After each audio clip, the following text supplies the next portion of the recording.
اعوذ باللہ من الشیطان الرجیم بسم اللہ الرحمن الرحیم اللہم صلی علی سیدنا محمد وعلی آلہ سیدنا محمد مبارک وسلم۔ جشن میلاد النبی صلی اللہ علیہ وسلم کا قرآن حکیم سے استدلال۔ قدرت نے مختلف اشیاء کو ایک دوسرے کے مقابل انفرادی طور پر شرف و فضیلت سے بہرہور کیا ہے۔ مختلف جہات و حیثیات سے بعض علاقے دوسرے علاقوں پر اور بعض دن دوسرے دنوں پر جدا جدا امتیازی خصوصیات رکھتے ہیں۔ اسی طرح اللہ تعالیٰ اپنے بندوں میں سے بھی بعض کو بعض پر فضیلت دیتا ہے۔ انبیاء اور رسل میں سے بعض کو بعض پر فضیلت اور امتیاز بخشتا ہے۔ اللہ تعالیٰ قرآن حکیم میں سورۃ البقرہ آیت نمبر 253 میں ارشاد فرماتے ہیں، یہ سب رسول جو ہم نے مبعوث فرمائے ہم نے ان میں سے بعض کو بعض پر فضیلت دی۔ اللہ رب العزت نے بعض ایام کو دیگر ایام پر، بعض مہینوں کو دوسرے مہینوں پر اور بعض ساعتوں کو بھی دوسری ساعتوں پر شرف و امتیاز عطا کیا ہے۔ ماہ رمضان المبارک کی وجہ فضیلت بیان کرتے ہوئے قرآن حکیم میں اللہ تعالیٰ سورۃ البقرہ آیت نمبر 185 میں ارشاد فرماتے ہیں، شہر رمضان الذی انزل فیہ القرآن، رمضان کا مہینہ وہ ہے جس میں قرآن اتارا گیا ہے۔ اسی ماہ مبارک کی ایک رات لیلۃ القدر کو شب نزول قرآن ہونے کی بنا پر دیگر راتوں پر فوقیت عطا فرمائی۔ سورۃ القدر کی پہلی آیت میں اللہ تعالیٰ ارشاد فرماتے ہیں،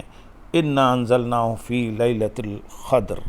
بے شک ہم نے اس قرآن کو شب قدر میں اتارا ہے۔ اسی طرح دوسرے مقدس مقامات کے باوجود صرف شہر مکہ کی قسم کھاتے ہوئے اسے دوسرے شہروں پر فضیلت دی، کیونکہ حضور صلی اللہ علیہ وسلم کی حیات مقدسہ کا بیشتر حصہ اس شہر میں گزرا۔ قرآن حکیم میں اللہ تعالیٰ سورۃ البلد آیت نمبر 1 اور 2 میں ارشاد فرماتے ہیں، میں اس شہر مکہ کی قسم کھاتا ہوں اے حبیب مکرم، اس لیے کہ آپ اس میں تشریف فرما ہیں۔ اسی طرح ایمان اور اسلام کے بعد انسانی معاشرے میں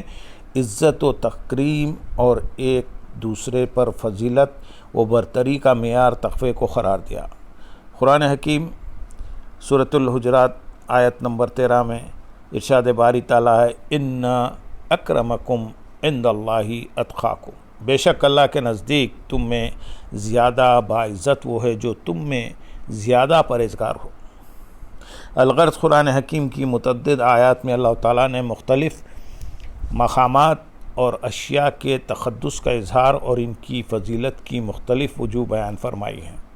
جس طرح لیلۃ القدر 1000 راتوں سے افضل ہے اور رمضان المبارک دیگر مہینوں پر فضیلت رکھتا ہے، اسی طرح ماہ ربیع الاول کے امتیاز اور شان علو کی وجہ صاحب قرآن کی تشریف آوری ہے۔ یہ وہ ماہ سعید ہے جس میں رب کریم نے مومنین پر احسان فرمایا اور اپنے پیارے حبیب صلی اللہ علیہ وسلم کو دنیا میں بھیجا۔ لہذا حضور نبی اکرم صلی اللہ علیہ وسلم کی ولادت باسعادت کے طفیل ربیع الاول سال کے دیگر مہینوں کے مقابلے میں نمایاں فضیلت و امتیاز کا حامل بن گیا ہے۔ اسے اگر ماہ میلاد مصطفیٰ صلی اللہ علیہ وسلم سے موسوم کیا جائے تو زیادہ موزوں ہوگا۔ قرآن مجید اللہ تبارک و تعالیٰ کا پاکیزہ کلام اور اس کی صفت ہونے کے اعتبار سے شان یکتائی رکھتا ہے۔ اس کا نزول انسانیت کے لیے بہت بڑی نعمت ہے۔ اس کے ذریعے انسانیت کو ایسا نور عطا ہوا جس سے جہالت کی تاریکیاں چھٹ گئیں اور انسان شرف و تکریم کے اجالوں میں اپنے اصل مقام کا نظارہ کرنے لگا۔ قرآن ہمیں برگزیدہ اور مکرم ہستی کے ذریعے عطا ہوا۔ اللہ کی اس کتاب نور کو ایک نور لے کر آیا۔ قرآن حکیم میں اللہ تعالیٰ ارشاد فرماتے ہیں سورۃ المائدہ آیت نمبر 15 میں، قد جاءکم من اللہ نور و کتاب مبین، بے شک تمہارے پاس اللہ کی طرف سے ایک نور یعنی حضرت محمد مصطفیٰ صلی اللہ علیہ وسلم آ گئے ہیں اور ایک روشن کتاب یعنی قرآن مجید۔ جب قرآنی علم کے ذریعے انسان کو اللہ تعالیٰ نے لامتناہی عظمتیں عطا کی ہیں تو اس ہستی کی عظمتوں کا عالم کیا ہوگا جس پر اس کتاب زندہ کا نزول ہوا اور جس کی تجلیات و تعلیمات سے عالم انسانیت کو یہ عظیم ذخیرہ علم و حکمت اور مصدر ہدایت عطا کیا گیا، جس کا قلب اتھر وحی الہی کا محبت بنا اور حسن صورت و سیرت قرآن ناطق قرار پایا۔ آپ صلی اللہ علیہ وسلم سے علو مقام کا ادراک کون کر سکتا ہے؟ حقیقت تو یہ ہے کہ قرآن مجید حضور صلی اللہ علیہ وسلم کے اسوہ کامل اور آپ صلی اللہ علیہ وسلم کے فضائل و خصائل کے ذکر جمیل کا ہی مجموعہ ہے۔ یہ ایک ایسا آئینہ ہے جس میں جھانک کر انسان اپنے بگڑے ہوئے خد و خال کو سنوار سکتا ہے۔ بقول شاعر علامہ اقبال رحمۃ اللہ علیہ کے، اے بندہ خدا قرآن کے آئینے میں اپنے کردار کو دیکھ، تیری حالت بگڑ چکی ہے، خود کو اپنی اس دیگرگوں حالت سے نکال اور اس کردار کی طرف لوٹ جا جس کا نقشہ تجھے آئینہ قرآن میں نظر آ رہا ہے۔ لہذا قرآن حکیم جیسی عظیم نعمت پر ہدیہ تشکر بجا لانا قرآن پر ایمان اور اس سے محبت کے اہم ترین تقاضوں میں سے ہے، لیکن نعمت قرآن پر شکر بجا لانا اس وقت تک ممکن ہے نہ وہ اللہ جل مجدہ کی بارگاہ میں شرف قبولیت حاصل کر سکتا ہے جب تک اس ذات اقدس کی ولادت باسعادت پر اللہ کا شکر ادا نہ کیا جائے، جن کی وساطت سے اللہ تعالیٰ نے انسانیت کو قرآن جیسی نعمت سے فیضیاب فرمایا۔ اس لیے جب ہم نزول قرآن کی رات جشن نزول قرآن کے طور پر بڑے اہتمام سے مناتے اور اس میں قرآن حکیم کے فضائل و تعلیمات کا ذکر کرتے ہیں تو جس ہستی کی بدولت یہ عظیم نعمت ہمیں میسر آئی، اس کی ولادت باسعادت کی رات بدرجہ اولا زیادہ اہتمام کے ساتھ منائی جائے گی۔ شب میلاد اور شب قدر کا تقابل حضور نبی اکرم صلی اللہ علیہ وسلم کے اسوہ حسنہ، خلق عظیم اور اوصاف جمیلہ کا ذکر کرنے والی کتاب قرآن مجید کے نزول کے سبب ماہ رمضان المبارک کی صرف ایک رات کو 1000 مہینوں سے بھی افضل قرار دیا گیا ہے۔ جس مبارک رات میں کلام الہی لوح محفوظ سے آسمان دنیا پر اتارا گیا، اللہ تعالیٰ نے اس رات کو قیامت تک کے انسانوں کے لیے لیلۃ القدر کی صورت میں بلندی درجات کا وسیلہ اور تمام راتوں کی پیشانی کا جھومر بنا دیا۔ تو جس رات صاحب قرآن یعنی مقصود کائنات صلی اللہ علیہ وسلم کا ظہور ہوا اور بزم عالم کے اس تاجدار صلی اللہ علیہ وسلم نے زمین و مکان کو ابدی رحمت اور لازوال سعادتوں سے منور فرمایا، اللہ تعالیٰ کی بارگاہ میں اس رات کی قدر و منزلت کیا ہوگی، اس کا اندازہ انسانی شعور کے لیے ممکن ہے، انسانی شعور کے لیے ناممکن ہے۔ لیلۃ القدر کی فضیلت اس لیے ہے کہ وہ نزول قرآن اور نزول ملائکہ کی رات ہے، جبکہ نزول قرآن سیدنا محمد مصطفیٰ صلی اللہ علیہ وسلم کے قلب اتھر پر ہوا۔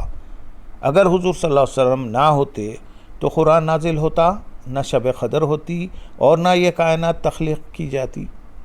در حقیقت یہ ساری فضیلتیں میلاد مصطفیٰ صلی اللہ علیہ وسلم کا صدقہ ہیں۔ بس اگر کہا جائے کہ شب میلاد رسول صلی اللہ علیہ وسلم شب قدر سے بھی افضل ہے تو اس میں کوئی مبالغہ نہ ہوگا۔ باری تعالیٰ نے لیلۃ القدر کو 1000 مہینوں سے افضل قرار دے کر اس کی فضیلت کی حد مقرر فرما دی، جبکہ شب میلاد رسول صلی اللہ علیہ وسلم کی فضیلت حد ادراک سے ماوراء ہے۔ یہ امر بھی ذہن نشین رہے کہ اگرچہ شب میلاد کی فضیلت زیادہ ہے، تاہم شب قدر میں کثرت کے ساتھ عبادات بجا لانی چاہیے، کیونکہ اس رات بجا لائی جانے والی عبادات پر زیادہ اجر و ثواب کی نوید ہے اور یہ قرآن و حدیث سے ثابت ہے۔ ائمہ و محدثین نے راتوں کی فضیلت کو موضوع بحث بنایا ہے، مثلا شب نصف شعبان، شب قدر، شب یوم الفطر، شب یوم العرفہ وغیرہ۔ ان سب شب میلاد النبی صلی اللہ علیہ وسلم کا ذکر ان سب میں شب میلاد النبی صلی اللہ علیہ وسلم کا ذکر بھی آیا ہے۔ بہت سے ائمہ محدثین اور اہل علم و محبت نے شب میلاد کو شب قدر سے افضل قرار دیا ہے۔ امام قسطلانی رحمۃ اللہ علیہ، شیخ عبدالحق محدثی دہلوی رحمۃ اللہ علیہ، امام زرخانی رحمۃ اللہ علیہ اور امام نبہانی رحمۃ اللہ علیہ نے بڑی صراحت کے ساتھ بیان کیا ہے کہ سب راتیں فضیلت والی ہیں مگر شب میلاد رسول صلی اللہ علیہ وسلم سب سے افضل ہے۔ امام قسطلانی رحمۃ اللہ علیہ اس حوالے سے لکھتے ہیں، جب ہم یہ کہیں کہ حضور نبی اکرم صلی اللہ علیہ وسلم رات کے وقت پیدا ہوئے تو سوال پیدا ہوتا ہے کہ شب میلاد رسول صلی اللہ علیہ وسلم افضل ہے یا لیلۃ القدر۔ میں اس کے جواب میں کہتا ہوں کہ آپ صلی اللہ علیہ وسلم کی میلاد کی رات 3 وجوہ کی بنا پر شب قدر سے افضل ہے۔ نمبر 1، آپ صلی اللہ علیہ وسلم کا ظہور شب میلاد میں ہوا جبکہ لیلۃ القدر آپ صلی اللہ علیہ وسلم کو عطا کی گئی، لہذا وہ رات جس کو آپ صلی اللہ علیہ وسلم کے ظہور کا شرف ملا اس رات سے زیادہ شرف والی ہوگی جسے اس رات میں تشریف لانے والی ہستی کے سبب سے شرف ملا، اور اس میں کوئی نزاع نہیں، لہذا اس اعتبار سے شب میلاد شب قدر سے افضل ہے۔ اور نمبر 2، اگر لیلۃ القدر کی عظمت اس بنا پر ہے کہ اس میں فرشتوں کا نزول ہوتا ہے تو شب ولادت کو یہ شرف حاصل ہے کہ اس میں اللہ تعالیٰ کے محبوب صلی اللہ علیہ وسلم کائنات میں جلوہ فرما ہوئے۔ جمہور اہل سنت کے قول کے مطابق شب میلاد کو جس ہستی یعنی حضور صلی اللہ علیہ وسلم نے شرف بخشا وہ شب قدر کو شرف بخشنے والی ہستیوں یعنی فرشتوں سے کہیں زیادہ بلند و برتر اور عظمت والی ہے، لہذا شب ولادت ہی افضل ہے۔ نمبر 3، شب قدر کے باعث امت محمدیہ صلی اللہ علیہ وسلم کو فضیلت بخشی گئی اور شب میلاد کے ذریعے جمیع موجودات کو فضیلت سے نوازا گیا۔ بس حضور صلی اللہ علیہ وسلم ہی ہیں جنہیں اللہ تعالیٰ نے رحمت للعالمین بنا کر بھیجا اور اس طرح نعمت رحمت جمیع کائنات کے لیے عام کر دی گئی، لہذا شب ولادت نفع رسانی میں کہیں زیادہ ہے اور اس اعتبار سے بھی یہ لیلۃ القدر سے افضل ٹھہری۔ امام طحاوی رحمۃ اللہ علیہ بعض شعافے سے نقل کرتے ہیں، راتوں میں سے افضل ترین شب میلاد رسول صلی اللہ علیہ وسلم ہے، پھر شب قدر، پھر شب اسراء و معراج، پھر شب عرفہ، پھر شب جمعہ، پھر شب شعبان کی 15ویں اور پھر شب عید ہے۔ امام نبہانی رحمۃ اللہ علیہ اپنی مشہور تصنیف الانوار المحمدیہ من مواہب اللدنیہ میں لکھتے ہیں، اور شب میلاد رسول صلی اللہ علیہ وسلم شب قدر سے افضل ہے۔ مولانا محمد عبدالحی فرنگی محلی لکھنوی رحمۃ اللہ علیہ شب قدر اور شب میلاد میں سے زیادہ فضیلت کی حامل رات کے بارے میں پوچھے جانے والے ایک سوال کا جواب دیتے ہوئے لکھتے ہیں، تمام راتوں پر شب قدر کی بزرگی منصوص اور کئی طرح سے ثابت ہے۔ اس رات میں ارواح اور ملائکہ کا نزول زمین پر ہوتا ہے، شام سے صبح تک تجلی باری تعالیٰ آسمان اول پر ہوتی ہے، لوح محفوظ سے آسمان اول پر نزول قرآن اسی رات میں ہوا ہے، اور انہی بزرگیوں کی وجہ سے تسکین اور تسلی امت محمدیہ کے لیے اس ایک رات کی عبادت ثواب میں 1000 مہینوں کی عبادت سے زائد ہے۔ اللہ تعالیٰ نے فرمایا لیلۃ القدر خیر من 1000 شہر، شب قدر فضیلت و برکت اور اجر و ثواب میں 1000 مہینوں سے بہتر ہے، اور حدیث میں بھی اس رات کے جاگنے کی تاکید آئی ہے۔ اور بعض محدثین نے جو شب میلاد کو شب قدر پر فضیلت دی ہے تو ان کا یہ منشا نہیں کہ شب میلاد کی عبادت ثواب میں شب قدر کی عبادت کے برابر ہے، کیونکہ ثواب اور عقاب کی حالت یہ ہے کہ جب تک نس قطعی نہ پائی جائے کسی کام کو باعث ثواب نہیں قرار دے سکتے، مگر شب میلاد کو شب قدر پر اپنے افتخار ذاتی سے اللہ کے سامنے فضیلت حاصل ہے۔ شب قدر کو فضیلت اس لیے ملی کہ اس میں قرآن حکیم نازل ہوا اور اس میں فرشتے اترتے ہیں، جبکہ ذات مصطفیٰ صلی اللہ علیہ وسلم کی فضیلت کا یہ عالم ہے کہ آپ پر قرآن نازل ہوا اور روزانہ 70,000 فرشتے صبح اور 70,000 فرشتے شام کو آپ صلی اللہ علیہ وسلم کے مزار اقدس کی زیارت اور طواف کرتے ہیں اور بارگاہ مصطفیٰ صلی اللہ علیہ وسلم میں ہدیہ درود و سلام پیش کرتے ہیں۔ یہ سلسلہ قیامت تک اسی طرح جاری رہے گا، اور فرشتوں میں سے جو ایک بار روضہ رسول صلی اللہ علیہ وسلم پر حاضری کا شرف پا لیتا ہے، دوبارہ قیامت تک اس کی باری نہیں آئے گی۔ فرشتے تو دربار مصطفیٰ صلی اللہ علیہ وسلم کے خادم اور جاروب کش ہیں، وہ اتریں تو شب قدر 1000 مہینوں سے افضل ہو جاتی ہے، اور جس رات ساری کائنات کے سردار تشریف لائے، اس کی فضیلت کا احاطہ کرنا انسان کے علم و شعور کے لیے ناممکن ہے۔ آقا صلی اللہ علیہ وسلم کی آمد کی رات اور آپ صلی اللہ علیہ وسلم کی آمد کے مہینے پر کروڑوں اربوں مہینوں کی فضیلتیں قربان۔ خاص بات یہ ہے کہ شب قدر کی فضیلت فقط اہل ایمان کے لیے ہے، باقی انسانیت اس سے محروم رہتی ہے، مگر حضور صلی اللہ علیہ وسلم کی آمد فقط اہل ایمان کے لیے ہی واسع فضل و رحمت نہیں بلکہ کل کائنات کے لیے ہے۔ آپ صلی اللہ علیہ وسلم کی ولادت مبارکہ ساری کائنات میں جملہ مخلوق کے لیے اللہ کا فضل اور اس کی رحمت ہے، اس پر خوشی کا اظہار کرنا باعث اجر و ثواب ہے۔ اللہم صلی علی سیدنا محمد وعلی آل سیدنا محمد وبارک وسلم۔